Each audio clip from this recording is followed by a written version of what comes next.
Bonjour, bonsoir, ici Bisous. Aujourd'hui nous nous retrouvons pour une petite vidéo, pas comme les autres, comme vous avez pu le voir dans le titre. Restez jusqu'à la fin de la vidéo, je vais vous parler plus en détail du changement de l'illustration de la chaîne et de ce qui va arriver prochainement sur la chaîne. Donc voilà, aujourd'hui nous nous retrouvons pour une vidéo horreur. Passons tout de suite à la première histoire.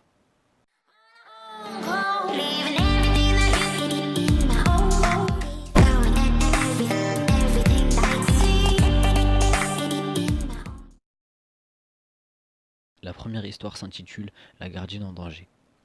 Une jeune fille qui économisait pour l'université commence à surveiller la maison d'un voisin en échange de rémunération. Le voisin, un docteur, lui demande d'arriver à 19 h. Une heure après être arrivée à la maison, elle reçoit un appel téléphonique. L'homme au bout du fil lui dit que si elle ne sort pas de la maison, il la tuera. Elle raccroche et regarde sur l'afficheur, mais la personne qui téléphone utilise une ligne privée. 30 minutes plus tard, un autre appel. Si tu ne sors pas bientôt de la maison, je te tuerai, déclare l'homme à la voix rauque au bout du fil. La jeune fille raccroche et appelle la téléphoniste. Cette dernière suggère de garder l'homme en ligne environ 1 minute pour qu'elle puisse retracer l'appel. L'homme rappelle après 30 minutes et la gardienne parvient à le garder en ligne. Il lui répète de sortir de la maison maintenant ou il la tuera. La téléphoniste rappelle aussitôt pour sommer l'étudiante de sortir de la maison le plus rapidement possible. L'appel provient de la deuxième ligne de la maison, celle du deuxième étage. L'assassin se trouve dans la maison. J'espère que cette première histoire vous aura plu. Personnellement, j'ai trouvé ça un peu flippant, genre pas trop, c'est juste un peu bizarre, ça fait un peu peur. Et du coup voilà, on va s'attaquer tout de suite à la deuxième histoire. La deuxième histoire s'intitule La voisine. Un jeune homme habitait dans un immeuble. Une nuit, quelqu'un frappe à sa porte. Il se lève et va ouvrir. Une femme se tient là et lui demande si elle peut passer la nuit chez lui parce que son conjoint la frappe. Elle le rassure en lui disant qu'elle a appelé sa famille et qu'ils viendront la chercher demain matin à la première heure. Le jeune homme lui donne une couverture et lui propose de passer la nuit sur le sofa. À son réveil, la couverture est pliée sur le divan et la jeune femme est partie. Il se prépare et part travailler. Le soir suivant, on cogne à nouveau à sa porte. La même femme est à sa porte, mais cette fois-ci elle est marquée de coups au visage. Elle lui demande une seconde fois l'hospitalité. Ne pouvant qu'accepter, il lui propose de dormir au même endroit que la veille. Le matin, elle n'est plus là. Le manège se reproduit tout au long de la semaine. Inquiet, le jeune homme se rend au poste de police pour expliquer la situation. L'agent lui montre une photo sur laquelle il reconnaît la femme. La police lui apprend que cette femme a été battue à mort dans son immeuble par son conjoint. Pour cette deuxième histoire, je la trouve un peu triste, mais bon, vrai ou faux, telle est la question.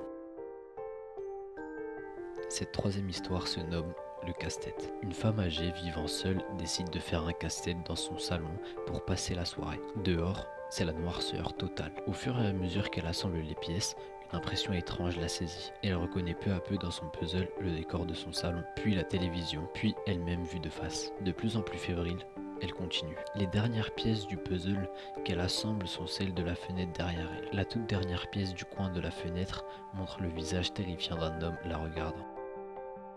Là, ça va être la quatrième et dernière histoire. Elle va être un peu plus longue que les précédentes, mais c'est celle que je trouve la plus intéressante. Du coup, je vais vous la raconter tout de suite. Quatrième et dernière histoire. La station-service. C'était une nuit sombre et brumeuse. Denise avait de la difficulté à rester éveillée et la route était trempée. Le niveau d'essence commençait à être dangereusement bas et elle n'avait aucune idée d'où se trouvait la prochaine ville. Juste au moment où elle allait arrêter la voiture pour dormir sur le bord de la route, elle aperçoit une petite station d'essence décrépite. Elle s'y arrête. Le commis semble très distrait par l'arrière de la voiture pendant qu'elle lui demande de faire le plein. Il s'exécute enfin, mais lui demande d'ouvrir le capot parce qu'il flaire un problème. Le cœur de Denise fait 3 tours. Elle est seule dans une petite station-service crasseuse au milieu de nulle part et le commis a de drôles d'agissements. Il lui demande de sortir de la voiture pour venir voir le moteur. Elle s'exécute tout en se demandant pourquoi elle ne se met pas à crier. Aussitôt arrivé devant la voiture, il l'attrape par le bras et lui dit « Cette voiture a besoin d'une remorqueuse. Vous devez venir avec moi dans mon bureau. » Puis il lui met la main sur la bouche et l'entraîne de force à l'intérieur du bureau. Une fois à l'intérieur, il lui dit « Il y a un homme couché sur le siège arrière de votre voiture. Nous devrions appeler la police. » La femme apeurée part en courant vers sa voiture et file à toute vitesse. Au bout de quelques minutes, Denise regarde dans son rétroviseur.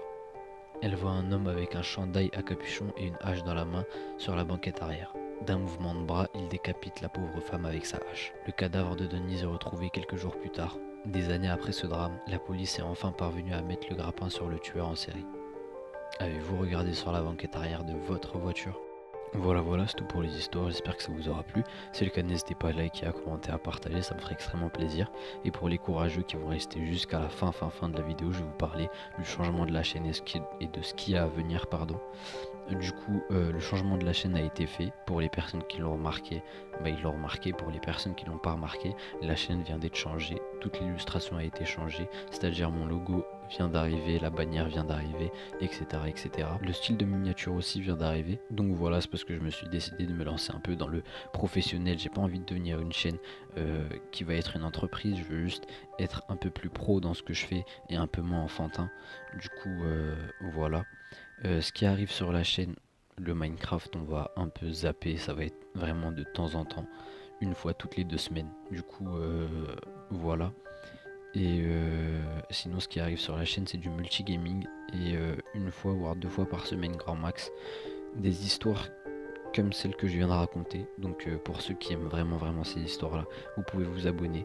Et pour ceux qui s'attendent à du multigaming, vous pouvez vous abonner aussi. Je vais jouer en fonction de vos jeux préférés, c'est-à-dire que je vais seulement faire les campagnes parce que multijoueur c'est un peu mode compétitif, moi j'aime pas trop, à la limite du League of Legends et quelques jeux comme ça. Du coup voilà, je compte aussi me lancer dans les lives parce que j'ai toujours voulu faire ça, juste que j'avais pas les composants assez puissants pour le faire. Mais du coup là je peux me le permettre. Et du coup voilà.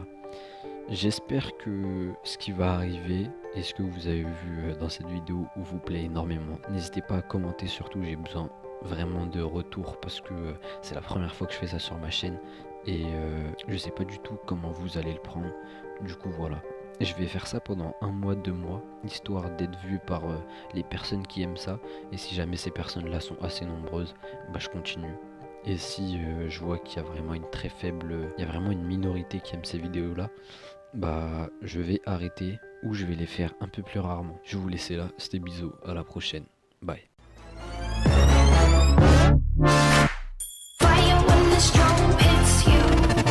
That's it, Brian? Yes.